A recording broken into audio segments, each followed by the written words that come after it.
Selamat sejahtera kepada pensyarah teori komunikasi, Tuan Sheikh dan sesiapa yang menonton video ini. Nama saya Vidya, nombor matrik 290783, selaku Ketua Kumpulan 4, ingin memperkenalkan ahli kumpulan saya iaitu Cik Mastura, Encik Ho Kin Fei, Encik Azmi dan Encik Wijaya Kumar. Hari ini kami akan membentangkan tentang teori komunikasi, iaitu model penerimaan teknologi. Selamat sejahtera. Saya akan mengenalkan tentang pengenalan dan sejarah model penerimaan teknologi. TAM, iaitu model penerimaan teknologi, telah dicipta oleh Davis untuk meramalkan bagaimana orang akan bertindak balas terhadap sistem maklumat baharu. Model ini digunakan untuk meramalkan perasaan orang ramai tentang sesuatu alat dan untuk mengenal pasti sebarang perubahan yang perlu dibuat untuk menjadikannya lebih boleh diterima oleh pengguna. Kebolehterimaan sistem maklumat adalah betapa berguna dan mudahnya ia digunakan. Selain itu, Lin menerangkan bahawa model TAM ini adalah berdasarkan idea bahawa orang berkelakuan dengan cara yang berdasarkan sikap mereka terhadap situasi yang mereka hadapi. Inilah sebabnya mengapa model TAM ini berguna untuk memahami cara orang untuk menggunakan sistem bermaklumat. TAM ini juga berpendapat bahawa tingkah laku seseorang terhadap penggunaan teknologi adalah berdasarkan sikap dan persepsi mereka terhadap kegunaan teknologi tersebut. Menurut Davis, mengatakan bahawa sikap individu terhadap sistem serta bagaimana ia mempengaruhi prestasinya adalah faktor yang sangat penting dalam cara ia digunakannya. Walaupun seseorang pekerja mungkin tidak berpuas hati dengan sistem maklumat baharu, jika beliau percaya bahawa ia akan membantu pekerja dengan lebih baik, dia mungkin akan menggunakannya. Selain itu, berdasarkan raja di atas, TAM adalah model yang menggunakan dua pemboleh ubah yang utama, iaitu tanggapan kebergunaan PU dan tanggapan mudah diguna PEOU untuk meramalkan cara orang akan menerima teknologi, betapa bergunanya kepada mereka dan betapa mudahnya ia untuk digunakan. PU adalah ukuran sejauh mana pengguna percaya bahawa menggunakan sistem ini akan membantu mereka berprestasi dengan lebih baik. Manakala PEOU merupakan keyakinan pengguna yang ukuran betapa mudahnya menggunakan sistem dan sejauh mana ia boleh dipelajari oleh diri sendiri. Menggunakan teori TAM ini, dapat percaya bahawa cara orang menggunakan komputer ditentukan oleh niat mereka, manakala niat ditentukan oleh perasaan seseorang tentang menggunakan komputer dan persepsi mereka tentang cara ia digunakan. Seterusnya, ahli kumpulan kami Encik Azmi akan menerangkan tentang konsep model penerimaan teknologi. Assalamualaikum dan salam sejahtera. Saya Muhammad Azmi bin Ismail, nombor matrik 290754, akan menerangkan dari segi konsep penerimaan teknologi. Perspektif penggunaan atau PU adalah fasa di mana seseorang percaya bahawa penggunaan sistem tertentu akan dapat meningkatkan prestasi kerja seseorang. Berdasarkan definisi tersebut, dapat ditafsirkan bahawa penggunaan ICT dapat meningkatkan prestasi kerja sesiapa sahaja yang menggunakannya. Kemudahan penggunaan juga merupakan salah satu perkara dalam model TAM yang telah diuji dalam penyelidikan Davis. Manakala, perspektif kemudahan pengguna yang dirasai iaitu PEOU dapat meyakinkan pengguna bahawa teknologi maklumat yang akan diaplikasikan adalah perkara yang mudah dan bukan membebankan mereka. ICT yang tidak sukar digunakan akan terus diaplikasikan oleh syarikat.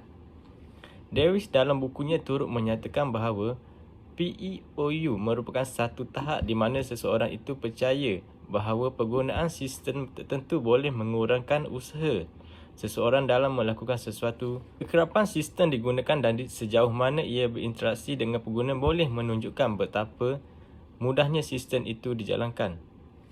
Selain itu, sikap terhadap aplikasi ATU adalah sikap terhadap penerapan sesuatu menurut Ecker dan Myers iaitu sikap pro dan kontra terhadap aplikasi sesuatu produk.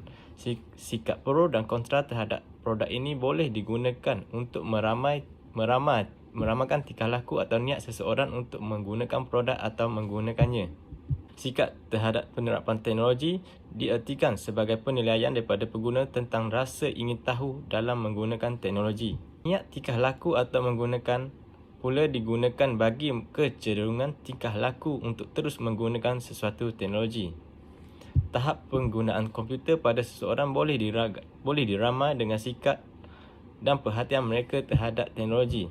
Sebagai contoh, seseorang yang berminat untuk mengekalkan penggunaan komputer mereka dan sentiasa menambah sokongan perisian mungkin lebih berkemungkinan menggunakan komputer lebih daripada seseorang yang kurang berminat atau tidak mengambil berat tentang teknologi. Salam sejahtera, saya Wijaya Kumar Subramania, nombor matrik 290731. Pembentangan saya adalah berkaitan teori penerimaan teknologi untuk mengendalikan, menguruskan isu dan masalah. Model penerimaan teknologi ini ialah satu cara untuk meramalkan cara orang akan bertindak balas terhadap teknologi baru. Ia mengambil kira perasaan orang ramai tentang teknologi, sejauh mana mereka bersedia untuk menggunakannya, dan betapa selesanya mereka dengan teknologi itu. Model penerimaan teknologi digunakan untuk menentukan bagaimana kebergunaan pelajar dan tahap kemudahan mempengaruhi penerimaan mereka terhadap pembelajaran mudah alih. Pembelajaran mudah alih telah menarik banyak perhatian daripada penyelidik kerana kesan positifnya terhadap pelajar serta model pengajaran yang diperlukan untuk menggunakannya dengan berkesan.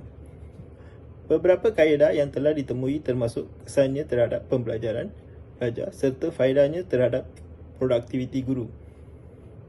Pembelajaran mudah alih ialah cara pembelajaran baru yang amat sesuai untuk pelajar. Mereka boleh menggunakan telefon pintar atau tablet mereka untuk belajar di mana saja mereka berada, yang menjadikan pembelajaran lebih mudah diakses. Ia boleh digunakan untuk menyediakan peluang pembelajaran semasa dalam perjalanan dan boleh membantu pelajar belajar dengan lebih berkesan. Assalamualaikum dan salam sejahtera saya ucapkan kepada Tuan Syed Muhammad Alwi dan juga rakan-rakan sekalian. Saya Mastura binti Syamaluddin, nombor matrik 290610 akan membentangkan tentang penilaian atau kritikan terhadap model penerimaan teknologi. Implikasi dari model penerimaan teknologi boleh dilihat melalui 7 pemboleh ubah seperti berikut. Memasukkan efikasi kendiri, keyakinan guru dan pelajar dalam menggunakan internet melalui telefon atau komputer sebagai peranti, norma subjektif, persepsi atau pandangan seseorang terhadap kepercayaan orang lain dalam melestarikan modul e-pembelajaran, keseronokan yang dirasakan, perasaan apabila dapat menyelesaikan tugas dengan baik melalui e-pembelajaran, kebergunaan yang dirasakan. Sistem e-pembelajaran mampu untuk sentiasa boleh digunakan pada masa hadapan. Kemudahan penggunaan yang dirasakan. Penjamatan masa dalam melakukan tugasan-tugasan dalam sistem e-pembelajaran. Sikap terhadap penggunaan dan niat tingkah laku. Bermaksud gelagat pengguna dalam membolehkan sistem e-pembelajaran untuk terus kekal relevan. Dapat disimpulkan bahawa, pertama, penggunaan model berasaskan niat yang unggul dalam konteks pendidikan berbeza dengan organisasi perniagaan yang biasanya akan dikaji dan penyelidikan terlebih dahulu. Kedua, dari sudut pengurusan pula, bagi memupuk niat individu dalam menggunakan teknologi, perlu persepsi positif kerana penerimaan setiap pelajar adalah berlainan terhadap teknologi. Ketiga, impak dari kebolehgunaan dalam sistem e-pembelajaran memainkan peranan utama supaya pelajar tetap menggunakannya untuk kemudahan pembelajaran. Dan akhir sekali, teori tak berbentuk umum yang hanya dapat melihat pada skop tertentu seperti dalam kelompok organisasi, jabatan atau kumpulan pelajar.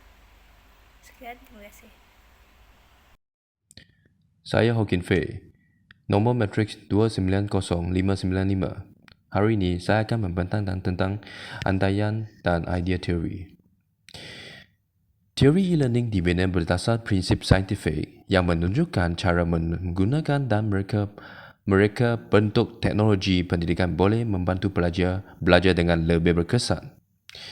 Teori e-learning tergolong dalam teori besar connectivism kerana ia menekankan bagaimana teknologi boleh digunakan dan direka bentuk untuk mencipta peluang pembelajaran baru dan mengalahkan pembelajaran yang berkesan. Pembelajaran multimedia ialah satu cara untuk membantu orang ramai belajar dengan lebih mendalam dengan menggunakan pelbagai format komunikasi antara audio, visual dan teks. Satu kajian mendapati bahawa pelajar yang diberi pembentangan dengan penerangan lisan dan visual mempunyai skor yang lebih tinggi pada ujian pemindahan penyelesaian masalah berbanding pelajar yang diberi pembentangan dengan penerangan lisan sahaja. Pembebadian ialah prinsip teori e-learning yang mencadangkan bahawa menyampaikan perkataan dalam gaya perbalan dan tidak formal boleh membantu meningkatkan pelajaran. Beberapa kajian telah menunjukkan bahawa personalisasi boleh berkesan dalam pembelajaran. Hasil kajian menunjukkan jumlah pembelajaran meningkat apabila gaya bahasa formal dan perbualan. Akhir sekali, kesimpulannya, individu akan menerima dan mengaplikasikan teknologi sekiranya mereka dapat memberikan manfaat kepada individu, organisasi dan masyarakat. Seterusnya, teknologi dan inovasi yang kualiti dapat meningkatkan kehidupan masyarakat. Seterusnya, teknologi akan terus berkembang dan berubah. Dan ini sebahagiannya disebabkan oleh fakta bahawa orang akan terus menggunakannya dengan kerap, serta ramai orang akan menjejaki penggunaan teknologi dari masa ke semasa. Terima kasih.